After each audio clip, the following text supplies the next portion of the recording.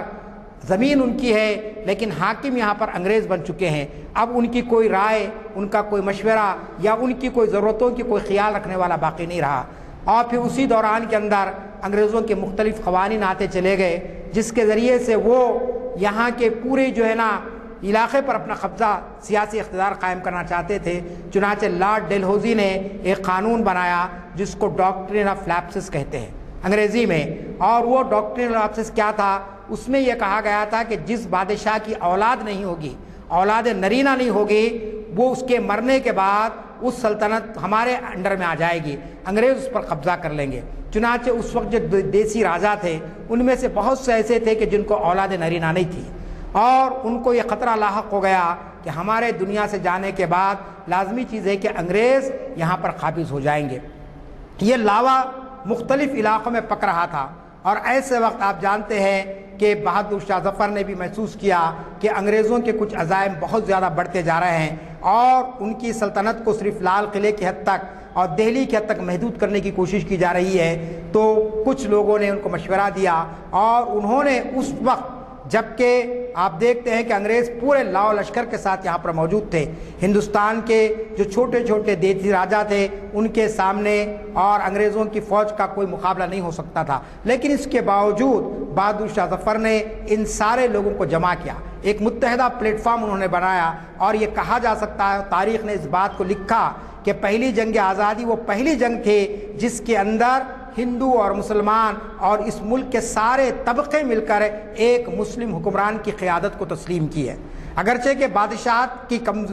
بنیادیں کمزور ہو چکی تھی، لیکن اس کے باوجود سارے ہندوستانیوں نے کہا کہ ہمارا جو بادشاہ ہوگا، ہمارا جو حکمران ہے وہ بہادر شاہ ظفر ہے، ہم انگریز کو اپنا حکمران تسلیم نہیں کریں گے۔ چنانچہ پورے طرف آپ دیکھتے ہیں کہ سیاسی اتحاد پیدا ہوا اور ایک انگریز نے باضابطہ اس کے تعلق سے یہاں پر لکھا a short history of our own times, Justin McCarthy ان کی کتاب ہے بہت مشہور، جس میں انہوں نے یہ بات لکھی کہ ہندوستان کی پہلی جنگ آزادی وہ جنگ تھی کہ جس کے اندر ہم دیکھتے ہیں کہ اس کے اندر سارے لوگ اپنے پورے خیالات کو، پرانے خیالات کو، مذہبی اختلافات کو بھلا کر ان لوگوں کے خلاف میں کمر بستہ ہو گئے جو ہندوستان کے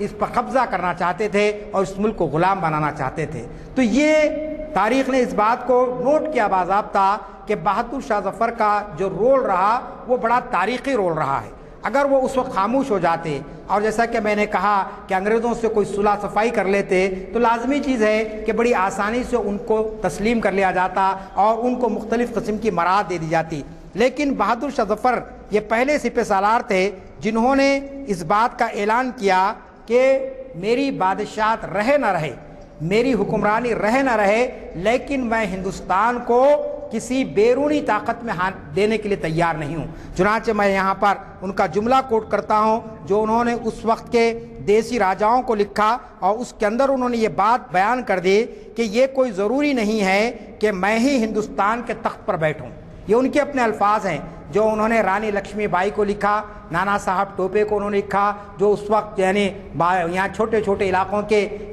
راجا تھے اور جہاں پر ان کی حکمرانی تھی، انہوں نے ان کو واضح کیا کہ کوئی ضروری نہیں کہ میں ہندوستان کے تخت پر بیٹھوں، بلکہ اہم بات یہ ہے کہ ہم انگریزوں کی پھوٹ ڈالنے والی پالیسی کو کبھی کامیاب نہ ہونے دیں گے۔ تو آپ جانتے ہیں کہ انگریز تجارت کے لیے یہاں پر آئے، ایسٹ انڈیا کمپنی انہوں نے قائم کی، اور اس کے بعد انہوں نے دیکھا کہ ہندوستان کے اندر مختلف مذاہب ہے اور مختلف تہذیبیں یہاں پر ہے۔ اب انہوں نے ایک پالیسی اختیار کی کہ ہندو سے مسلمان کو لڑا دیا جائے، سکھ سے جو ہے نا عیسائی کو لڑا دیا جائے، کسی اور اعلیٰ ذات کے آدمی کو ادنا ذات کے خلاف پہ کھڑا کر دیا جائے، اور خود مسلمانوں کے اندر جو مختلف قسم کے فرقے تھے ان کو آپس میں انتشار کا شکار کرایا جائے۔ چنانچہ بہادر شاہ ظفر نے ابتدائی دور میں یہ محسوس کیا کہ انگریز پھوٹ ڈالو اور حکومت کرو کی پالیسی اختیار کرے، ڈیوائڈ اینڈ رول۔ آپ یہ جملہ سنتے ہیں کہ یہ انگریزوں کا مقصد تھا۔ چنانچہ یہاں پر آپ دیکھتے ہیں کہ سب سے پہلے بہادر شاہ ظفر نے یہ بات پیدا کی، اور اس کے بعد انہوں نے ایک اور خط میں اپنے یہ لکھا کہ جب تک کہ ہم اپنی قوم کے اندر جذبہ حب الوطنی کو نہیں پیدا کریں گے اور پھر سارے محبان وطن ایک پرچم تلے جمع نہیں ہوں گے، اس وقت تک کہ ہم ایک ایسی بڑی طاقت کا مقابلہ نہیں کر سکتے ہیں جس کے پنجے اس وقت پورے ہندوستان کے علاقے میں جو ہے نا انہوں نے گاڑ دیے ہیں۔ آپ جانتے ہیں کہ مختلف علاقوں کے اندر انہوں نے اپنے گورنر جنرلوں کو منتخب کر دیا تھا، اور مختلف قسم کے جو قوانین لائے جا رہے تھے ان قوانین کے ذریعے سے وہ جو ہے نا چاہتے تھے کہ کسی طریقے سے اپنے اقتدار کو مضبوط کیا جائے۔ چنانچہ بہادر شاہ ظفر نے حب الوطنی کا جذبہ پیدا کیا۔ حب الوطنی کیا ہے؟ صرف نعرے لگانے کا نام حب الوطنی نہیں ہے، صرف ترنگا لے کر اعلان کرنے کا نام حب الوطنی نہیں ہے۔ حب الوطنی یہ ہوتی ہے کہ انسان اپنے وطن کے لیے ہر چیز قربان کرنے کے تیار ہو جائے۔ چنانچہ بہادر شاہ ظفر کا کارنامہ یہ ہے کہ انہوں نے تخت شاہی کو ختم کر دیا۔ انہوں نے کہا کہ میں اب کوئی بادشاہ نہیں ہوں، کیونکہ اب دشمن جو ہے نا ہماری بالکل دہلیز تک آ چکا ہے۔ دہلی کو پورا گھیر لیا گیا تھا اور یو پی کے بہت سارے علاقے انگریزوں کے زیر اثر آ گئے تھے۔ چنانچہ انہوں نے کہا کہ میں اب اپنے آپ کو بادشاہ تصور نہیں کرتا ہوں، بلکہ ایک محب وطن کے طور پر وطن کی آزادی کے لیے اور اس ملک کو غلامی سے بچانے کے لیے میں تم سب کو دعوت دیتا ہوں کہ تم اس میں شامل ہو جاؤ۔ چنانچہ مورخین لکھتے ہیں کہ 1757 میں جو سکندر آپ کے سراج الدولہ نے جو ٹکر لی تھی مغربی بنگال کے اندر، وہ جو لاوا پک رہا تھا 1857 کے اندر جب بہادر شاہ ظفر میدان میں آئے، تو یہ لاوا ایک قسم سے جو ہے نا اس طریقے سے بھڑکا کہ مختلف علاقوں کے اندر لوگوں نے انگریزوں کے خلاف بغاوت کر دی۔ انگریزوں نے یہ کہا کہ یہ فوجی بغاوت تھی یا دیسی راجاؤں کی کچھ ناراضگی کا نتیجہ تھا، لیکن آزاد مورخین نے اس بات کو تسلیم کیا کہ یہ کوئی فوجی بغاوت نہیں تھی، بلکہ یہ پورے ہندوستانیوں کی مشترکہ جدوجہد تھی۔ اس میں جہاں بادشاہ بھی شامل تھے وہاں عوام بھی شامل تھی، وہاں وہ لوگ بھی شامل تھے جن کا حکومت سے کچھ لینا دینا نہیں تھا، لیکن وہ لوگ محسوس کر رہے تھے کہ اگر اس ملک میں انگریزوں کا قبضہ ہو جائے گا تو ہماری جو آزادیاں ہیں، ہمارے جو حقوق ہیں وہ ختم ہو جائیں گے۔ آپ جانتے ہیں کہ آپ حکومت میں شامل رہے نہ رہیں، آپ منسٹر بنے نہ بنے، ایم ایل اے یا کونسلر نہ بنے، لیکن بحیثیت شہری کے آپ کے کچھ حقوق ہوتے ہیں، آپ کی کچھ آزادیاں ہوتی ہیں، اور ان آزادیوں کی حفاظت کے لیے آدمی ہمیشہ فکر مند رہتا ہے، چوکنا رہتا ہے۔ چنانچہ اس دور میں بہادر شاہ ظفر نے اس بات کا اعلان کیا کہ اگر ہم انگریزوں کی غلامی کو تسلیم کر لیں گے اور ان کے سامنے ہتھیار ڈال دیں گے تو ہماری جو عوام ہے،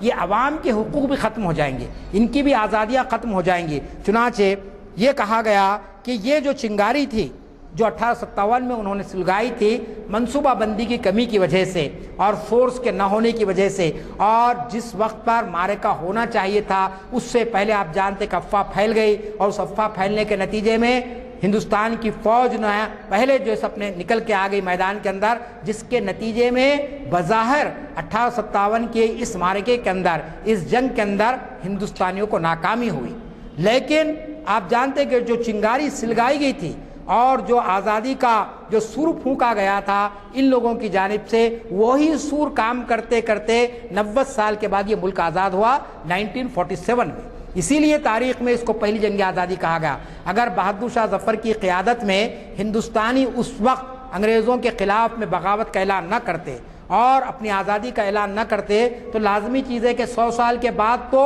انگریز اور زیادہ یہاں پہ مضبوط ہو جاتے اور زیادہ نئے قوانین لا دیے جاتے اور پھر یہاں آزادی کا پورا تصور ختم ہو جاتا۔ لیکن یہاں مورخین نے لکھا ہے کہ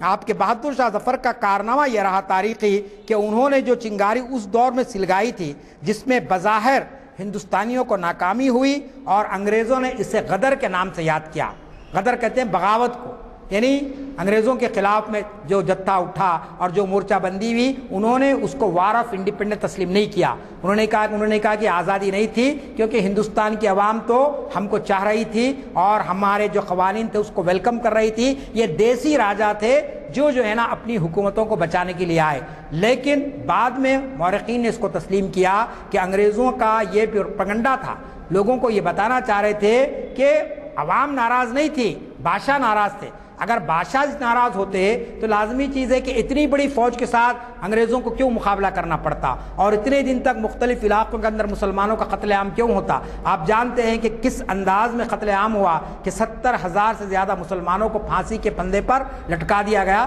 1857 کی غدر کے بعد۔ تو یہ صورتحال کیوں پیدا ہوئی؟ اس لیے کہ عوامی شورش تھی، یہ عوام کی ناراضگی تھی، عوام انگریزوں کو برداشت کرنے کے تیار نہیں تھے۔ چنانچہ بہادر شاہ ظفر کا یہ کارنامہ رہا کہ انہوں نے اس چیز کو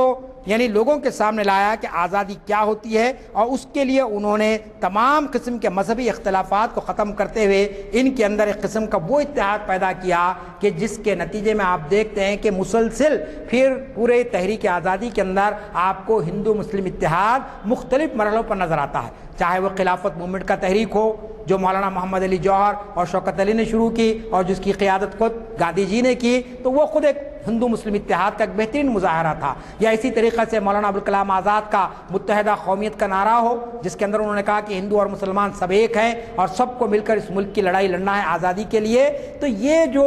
ہندو مسلم اتحاد کی جو بات ہوئی ہے اور مذہبی منافرت کو ختم کرنے کی جو بات ہوئی ہے، یہ بہادر شاہ ظفر کا کارنامہ ہے کہ انہوں نے صرف اپنی سلطنت کو بچانے کے لیے نہیں، بلکہ جیسا کہ میں نے کہا کہ نانا صاحب ٹوپے ہو یا رانی لکشمی بائی ہو یا حضرت محل ہو یا شہزادہ فیروز بخت ہو، یہ کنور سنگھ راجہ تھے، ان کی اپنی حکومت تھی پنجاب کے اندر، ان سب کو انہوں نے متحد کیا۔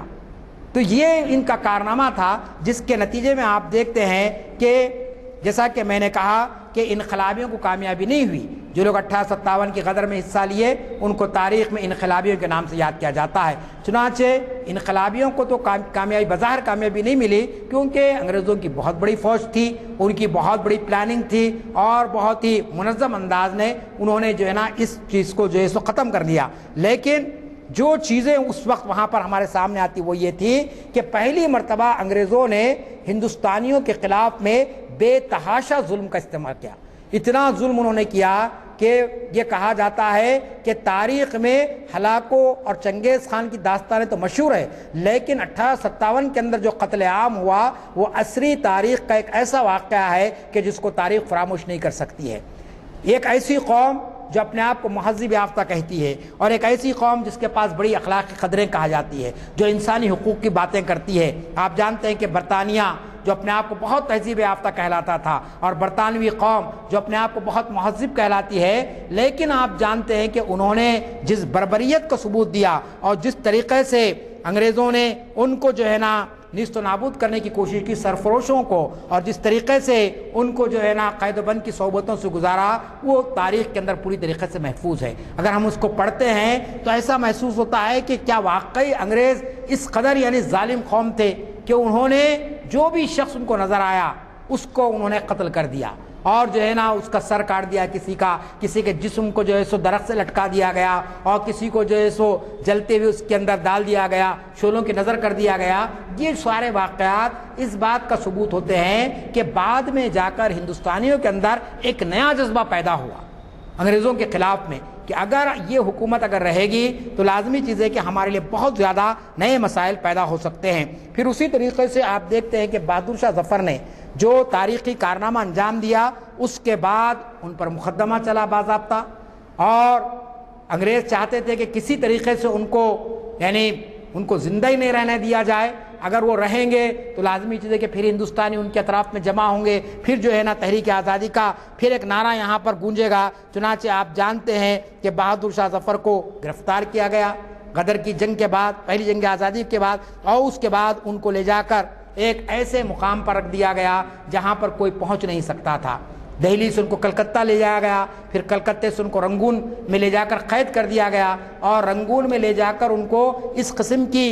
اذیت دی گئی، اس قسم کی تکلیف دی گئی کہ انہوں نے جو آرزو کی تھی کہ کم از کم مرنے کے بعد مجھے میرے وطن میں دفن کیا جائے. لیکن ان کا وہ شعر بہت مشہور ہے، آپ کو یاد ہوگا کہ کتنا ہے بد نصیب ظفر دفن کے لیے 2 گز زمیں بھی نہ مل سکی کوئے یار میں. یہ ان کا شعر ہے جو ان کی بے بسی کو ظاہر کرتا ہے. اور یہ بے بسی اور یہ مجبوری اور یہ آزمائش ان پر کیوں آئی؟ محض اس لیے آئی کہ وہ انگریزوں کے خلاف میں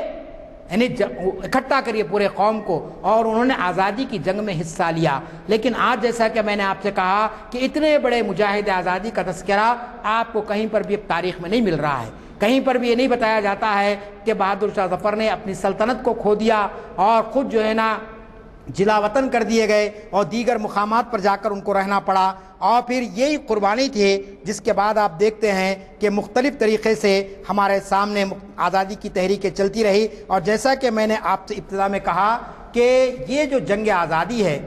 اگر اس کو منظم انداز میں اگر آپ لیں گے تو یہ 200 سال کی جنگ ہے. 1757 سے لے کر 1947 تک آپ دیکھیں گے، یا اس سے پہلے اگر آپ دیکھیں گے تو اس کے اندر بھی آپ کو بڑے بڑے نام ہمارے علماء کرام کے ملتے ہیں، جس کے اندر آپ خاص طور پر جو نام ہم کو نظر آتا ہے، سب سے بڑا جو نام ہمارے پاس آتا ہے وہ سید احمد شہید کا ہے. سید اسماعیل شہید یہ وہ لوگ تھے جنہوں نے اس ملک کی آزادی کے لیے باضابطہ جہاد کا اعلان کیا. انگریزوں کے خلاف انہوں نے کہا کہ مسلمانوں کے لیے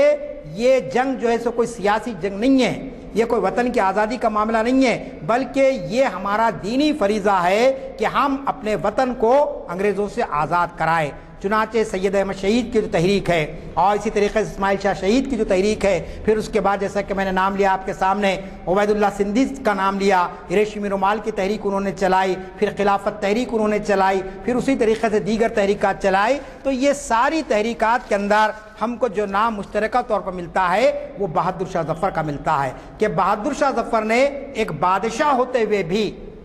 وہ جو ہے نا اپنے تخت کو انہوں نے چھوڑ دیا اور پوری قوم کو متحد کیا، اور اس کے بعد وہ آگے لے کر اپنے چلتے رہے. اب جب کہ حکومت جشن منا رہی ہے باضابطہ آزادی کا، اس کو نام دیا گیا امرت استو کا نام دیا گیا، اور کل ہی میرے خیال سے ایک تقریب بھی ہمارے باغ عام میں منعقد ہوئی مجاہدین آزادی کے نام پر، اور 1 سال تک یہ سلسلہ چلنے والا ہے. لیکن آپ دیکھیں گے کہ اس 1 سالہ تقاریب کے اندر، جس میں بڑے بڑے سیمینار بھی ہونے والے ہیں، بڑی بڑی کانفرنسز بھی ہونے والی ہے، اور بڑے بڑے میلے بھی لگنے والے ہیں، تصویری نمائشیں بھی ہونے والی ہے پورے ہندوستان کے اندر، لیکن کہیں پر بھی مسلمانوں کا کوئی تذکرہ آپ کو نظر نہیں آئے گا. سرسری طور پر ہو سکتا ہے کہ آخری اس میں مولانا ابوالکلام آزاد کا نام آ جائے، سرسری طور پر کسی اور ایک نام آ جائے، جبکہ آپ جانتے ہیں کہ انڈیا گیٹ پر 200 سے زائد مسلمانوں کے نام آج بھی لکھے ہوئے ہیں جنہوں نے تحریک آزادی میں اپنی جانیں قربان کی ہے. اور ہزاروں لوگ تو وہ گمنام نام ہیں جن کی آج تک تحقیق نہیں ہو سکی اور کس طریقے سے انہوں نے اپنی جانوں کا قربانی پیش کی. تو ہم کو ضرورت اس بات کی ہے کہ ہمارے ادارے، ہماری جماعتیں، ہماری تنظیمیں ہمارے اسلاف کے کارناموں کو لوگوں کے سامنے لائے. بعض لوگ یہ سمجھتے ہیں کہ صاحب پرانے واقعات کو دہرانے سے کیا ہوتا ہے. آپ یاد رکھ لیجئے، جو قوم اپنے ماضی کو نہیں جانتی ہے وہ اپنے حال کو بہتر نہیں بنا سکتی ہے، اور جو قوم اپنے حال کو بہتر نہیں بنا سکتی ہے وہ اپنی مستقبل کی تعمیر نہیں کر سکتی ہے. ہم نے تاریخ کو پڑھنا چھوڑ دیا. یہ اگرچہ کہ تلخ جملہ میں کہنا چاہ رہا ہوں کہ ہم نے تاریخ کو پڑھنا چھوڑ دیا. ہم نے میڈیسن پڑھ لیا، ہم نے انجینئرنگ پڑھ لی، ہم نے دوسرے علوم پڑھ لیے، لیکن تاریخ کو ہم نے چھوڑ دیا. اور آج تاریخ سے کھلواڑ ہو رہا ہے، اور تاریخ کے اندر ایسی چیزوں کو داخل کر دیا جا رہا ہے جو راست طور پر ہم کو نقصان پہنچاتی ہے، جو ہمارے لیے بڑی خطرناک ثابت ہوتی ہے. ابھی میں ایک سیمینار سے یہاں پر آیا ہوں، کچھ دیر مجھے ہوئی ہے، اس کی وجہ سے یہی ہے کہ تعلیم پر ایک سیمینار تھا، اور اس تعلیم کے اندر یہی بات آ رہی ہے کہ اب جو تعلیمی پالیسی حکومت نے بنائی ہے اس کے اندر پورے مسلمانوں کے دور کو نکال دیا گیا. 1000 سال کے دور کو مسلمانوں کے، جو ہمارا دور ہے، دور وسطیٰ جس کو آپ کہتے ہیں، میڈیول پیریڈ جس کو آپ کہتے ہیں، اب نیو ایجوکیشن پالیسی جو امپلیمنٹ ہو رہی ہے، بعض لوگ یہ سمجھ رہے کہ صاحب یہ پالیسی نہیں امپلیمنٹ ہوگی. کرناٹک میں امپلیمنٹ ہو گئی. بنگلور کے ہمارے دوست آئے تھے آج کے سیمینار کے اندر، انہوں نے کہا کہ وہاں پر اس کو امپلیمنٹیشن ہو چکا ہے. مہاراشٹر میں اس کی تیاری ہو رہی ہے، راجستھان میں اس کو امپلیمنٹ کر دیا گیا، مدھیہ پردیش میں یہ پالیسی نافذ ہو گئی ہے. تب آپ بتائیے، اگر تاریخ میں سے مسلمانوں کے دور کو اگر نکال دیا جائے تو پھر ہمارے بچے کہاں پڑھیں گے اور کیسے پڑھیں گے؟ تو لازمی چیز ہے کہ ہم کو ایک طرف تو حکومت پر بھی دباؤ ڈالنا چاہیے کہ آپ مسلمانوں کی تاریخ کو نہیں نکال سکتے ہیں، اس لیے کہ تاریخ ادھیرو نہیں ہوتی ہے. کسی شخص کے بچپن کو آپ جوان بیان کریں اور بڑھاپے کو بیان کریں اور جوانی کو غائب کر دیں تو لوگ کہیں گے کہ بھائی اس کی شخصیت ہی سامنے نہیں آئی ہے، کہ بھائی وہ 30 سال سے لے کر 60 سال تک کیا کیا، وہ بھی تو آنا چاہیے۔ تو جب اس کی شخصیت کی، اس کی تاریخ مکمل ہوگی۔ اگر آپ ملک کی تاریخ بناتے ہیں، قوم کی تاریخ بناتے ہیں، آپ عہد وسطیٰ کی تاریخ لیے ہیں، اور اس کے بعد 1526 سے جو دور ہمارا، یا سلاطین دہلی سے جو دور ہمارا شروع ہو رہا ہے، اس کو آپ ختم کر دیے، پھر انگریزوں کے دور کو آپ لیے ہیں۔ تو یہ دراصل یہ بتانے کے لیے کہ آپ کا اب اس ملک میں کوئی رول نہیں رہا ہے، آپ کے اسلاف نے جو قربانیاں دی ہے ختم ہو گئی۔ اب ان قربانیوں کو ہم ہندوستان کی آنے والی نسلوں میں منتقل کرنا نہیں چاہتے ہیں، ہم اس سے واقف کرانا نہیں چاہتے ہیں۔ اور اگر یہ لوگ واقف نہیں ہوں گے،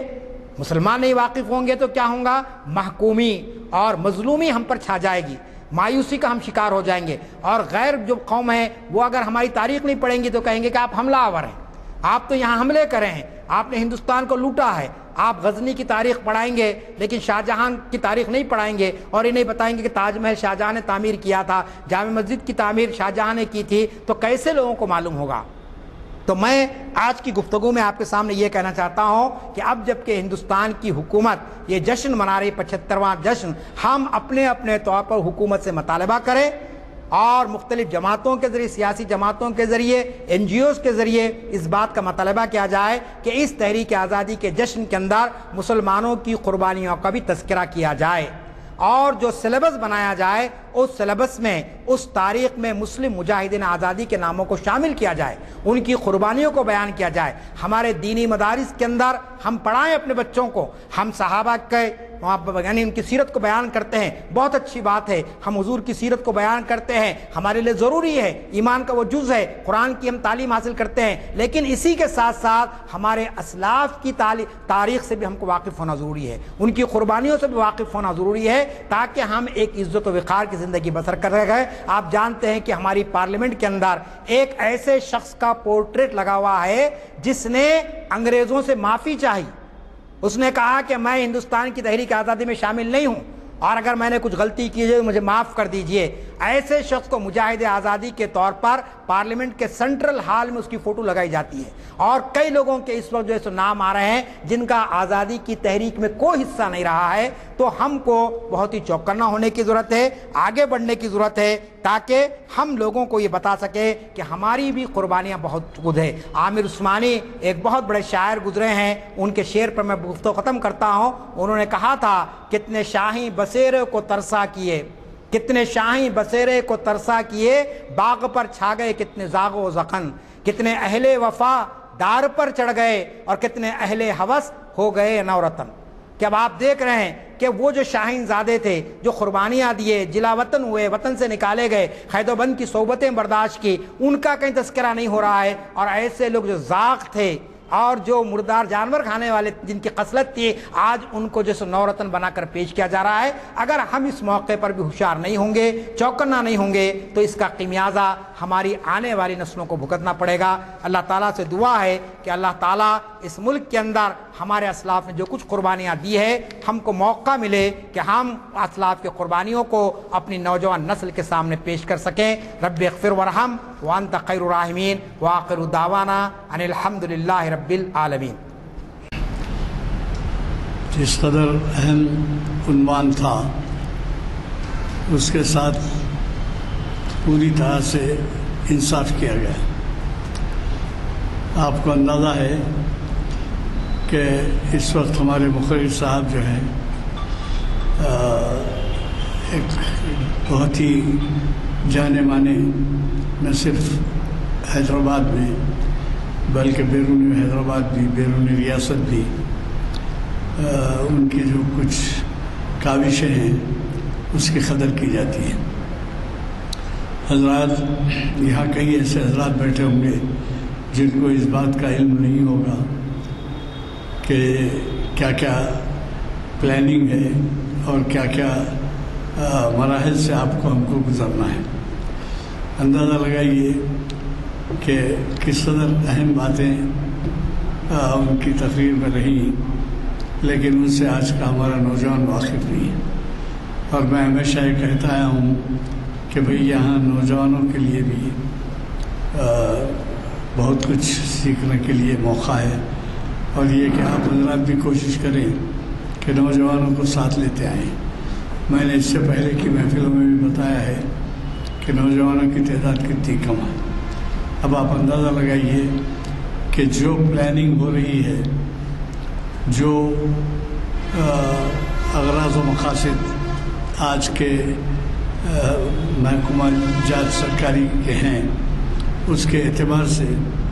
اگر نوجوان واقف نہ ہوں تو پھر کامیابی جو ہے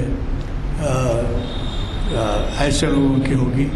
جو یہ منصوبہ بندی کر رہے ہیں کہ آپ کو وطن کی آزادی میں کسی قسم کا آپ نے حصہ نہیں لیا ہے اور آپ کے حقوق جو ہیں وہی دوسروں کے برابر نہیں ہو سکتے. بہرحال دیکھ لیجئے، اگر آپ اس سے متاثر ہیں اور اگر آپ سمجھتے ہیں کہ ایسی محافل میں نوجوانوں کی شرکت لازمی ہے، کیونکہ آپ بتائیے کہ عرصہ گزرے گا تو جیسے جیسے ضعیف لوگ ہیں وہ ختم ہوتے جائیں گے، اور آپ کے نوجوان ایسے رہیں گے جو ظاہر ہے کہ ان لوگوں کے پروپیگنڈے کا شکار ہوں گے یا ایسی جو غفلتیں ہو رہی ہیں اس سے ناواقف رہیں گے. تو میرے خیال میں آج کے جو خطاب ہے، آج کا خطاب، اس میں زیادہ تر توجہ دینے کی ضرورت ہے. اور آپ اس سے پہلے میں نے کہا تھا کہ آپ کم از کم ایک نوجوان کو ساتھ لائیے. میں یہ بھی پلاننگ کر رہا ہوں کہ کسی بھی محفل میں کسی مدرسے کو کم از کم 7ویں 8ویں 9ویں جماعت کے 10ویں جماعت کے بچوں کو اساتذہ یا ہیڈ ماسٹر صاحب لے کر آئیں، ایک آدھ محفل اٹینڈ کرائیں. ان کو اندازہ ہوگا نوجوانوں کو کہ ایسی محافل کے کیا آداب ہیں اور اس میں استفادے کا کیا موقع ہے. اگر آپ حضرات کسی مدرسے سے تعلق رکھتے ہیں تو کوشش کیجیے، کیا ہے اگر فرض کیجیے 3-4 آٹو میں لانا پڑے یا ایک آدھ موٹر لے کے لانا پڑے سواری میں، تو کچھ 10-20 بچے تو آئیں گے اور ہمارے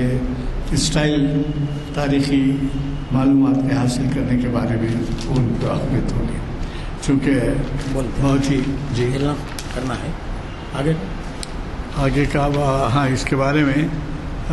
یہ الٹا ہوگا ادھر آنا منگل یعنی آج کا تو اعلان ہفتہ ہوگا. جی ہاں، ہفتے کے دن جو ہے خود ستائی شرعی نقطۂ نظر سے. خود ستائی کے معنی اپنی آپ تعریف کر رہے ہیں. ہاں، پیر کے دن بعد اثر